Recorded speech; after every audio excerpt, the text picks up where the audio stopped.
ఆంధ్రప్రదేశ్ రాష్ట్రంలో ఇవాళ నారా చంద్రబాబు నాయుడు నాయకత్వంలో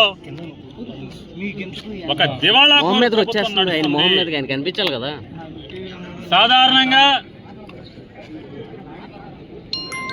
మనం గుజరాత్ లో ఒక నీరవ్ మోడీ అనో లేదా బెంగళూరులో ఒక మల్లైనో లేదా ఇట్లాంటి బ్యాంకు దోపిడీదారులను చూస్తాం. వాళ్ళ కంపెనీలన్నీ కూడా బ్యాంకుల్లో అప్పులు తెస్తాయి, కంపెనీ దివాళా తీస్తుంది, వాళ్ళ ఆస్తులు మాత్రం ఆకాశాన్ని అంటుతాయి. అట్లాగే నారా చంద్రబాబు నాయుడు, నారా లోకేష్ నాయుడు, పవన్ నాయుడు ఆస్తులు మాత్రం గడచిన 15 మాసాలుగా కుప్పలు పేరుకుంటూ పోతున్నాయి. రాష్ట్ర ప్రభుత్వం మాత్రం ప్రజలు మాత్రం దివాళా తీయించే పరిస్థితులకు వస్తున్నారు. ఇవాళ ఇసుక అమ్ముతున్నారు, బూడిద అమ్ముతున్నారు, మట్టి అమ్ముతున్నారు, దేవుడి భూములను అమ్ముతున్నారు, ఆఖరికి ప్రజల ఆస్తుల్ని చెరబడుతున్నారు. ఇంటి పన్ను మార్చాలంటే 25,000 తెలుగుదేశం పార్టీ పచ్చ చొక్కా కార్యకర్తకి ఇవ్వందే ఇంటి పన్ను మారే పరిస్థితి లేదు. ఎంఆర్ఓ ఆఫీసులో పాస్ పుస్తకం ఇవ్వాలంటే ఆస్తి విలువను బట్టి 50,000 నుంచి 3, 4, 5 లక్షలు ఎకరానికి ఆ ఆస్తి విలువను బట్టి డబ్బు లంచం కొడితే గానీ ఎంఆర్ఓ ఆఫీసులో పాస్ పుస్తకం వచ్చే పరిస్థితి లేదు. ఎవడన్నా ఎమ్మెల్యే ఇంటికి వెళ్ళి చెప్పుకుందామంటే పట్టించుకునేవాడు లేడు. వాడు ఎవడగాడు బ్యాంకుల్లోనే మాత్రమే చూసేవాళ్ళం ఇదివరకు. డబ్బులు నోట్లు లెక్కెట్టే మెషిన్లు. ఇవాళ తెలుగుదేశం పార్టీ ఎమ్మెల్యేలు మంత్రులలో 1-2 మెషిన్లు కొనుక్కుని లెక్కెట్టుకునే పరిస్థితిలో ఉన్నారు. వారం సాయంత్రం శనివారం అవగానే పవన్ కళ్యాణ్, నారా చంద్రబాబు నాయుడు, నారా లోకేష్ నాయుడు ఈ రాష్ట్రంలోని మంత్రులందరూ కూడా విమానాలెక్కి హైదరాబాద్ వెళ్ళిపోతున్నారు. వెనక ఎస్కార్ట్ కారుల్లో మూటలు హైదరాబాద్ వెళ్ళిపోతున్నాయి. వీళ్ళు మాత్రం పెరిగిపోతున్నారు, వీళ్ళ ఆస్తులు పెరిగిపోతున్నాయి.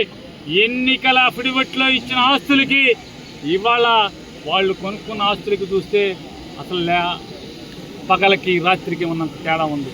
కానీ గవర్నమెంటు జనాల మీద మాత్రం 2,25,000 కోట్ల రూపాయలు అప్పులు తెచ్చింది.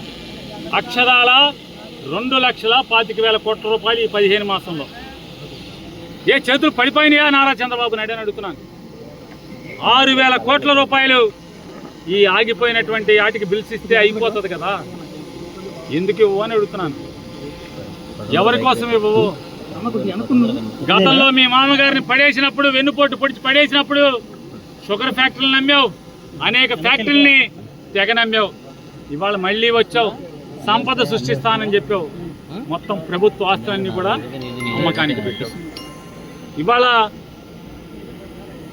వారం పోలవరం అన్నావు మొన్న, ఇప్పుడేమో వారం హైదరాబాద్ అంటున్నావు. తండ్రి కొడుకులు ముగ్గురు కూడా అరే బాబు మీరు జగన్మోహన్ రెడ్డి గారిని అడుగుతున్నారు నీకు ప్రతిపక్ష హోదా ఇవ్వలేదని చెప్పని. సరే మాకు ప్రతిపక్ష హోదా ఇవ్వలేదు లేవయ్యా, మీకు ఏలమని ఇచ్చారు కదా. శుక్రవారం ఒకడు, శనివారం ఒకడు, వారానికి 2 రోజులు ఒకడు ఇక్కడికి రావడం ఏంటి? మిగతా రోజులన్నీ హైదరాబాద్లో ఏడవడం ఏంటి? బాధ్యత లేనటువంటి ప్రభుత్వం. ఇవాళ ఇంటి యజమాని ఏదో అన్న సామెతగా గేద గట్టు మీద మేస్తే దూడ చేలో మీకు ఎక్కడ మేస్తుంది? మీరే ఈ రకంగా రాష్ట్రాన్ని తాకట్టు పెట్టడం, రాష్ట్రాన్ని ప్రజల ఆస్తుల్ని అడ్డగోలుగా అమ్ముకుని బతికే పరిస్థితిలో మీరుంటే ఇవాళ మీ ఎమ్మెల్యేలు, మీ కార్యకర్తలు, మీ సర్పంచులు, మీ ఎంపీటీసీలు ఇక వాళ్ళు మాత్రం ఏం చేస్తారు? మీరు గట్టు మీద మేస్తే ఈ చేలో మీరు చేలో మేస్తే అది గట్టు మీద మేస్తుందా? అది కూడా చేలోనే మేస్తుంది కదా. మేము ఒకటే చెప్తున్నాం, మీరు ఈ ఆలోచనని, ఈ రాష్ట్రాన్ని మీ ఇష్టం వచ్చినట్టు దోచుకుంటున్నారు, దోచుకోండి. మీకు ప్రజలు తగిన శాస్తి చెప్తారు. కానీ ఈలోపు ప్రజల ఆస్తిగా ఉన్నటువంటి ఈ మెడికల్ కాలేజీలని అమ్మకానికి పెట్టడానికి వీల్లేదు అని డిమాండ్ చేస్తున్నాం. దీన్ని ఆపే వరకు, ఈ ప్రభుత్వ మెడికల్ కాలేజీలని అమ్మకాన్ని ఆపే వరకు కూడా పోరాటం చేస్తూనే ఉంటాం, అలుపెరగని పోరాటం చేస్తాం.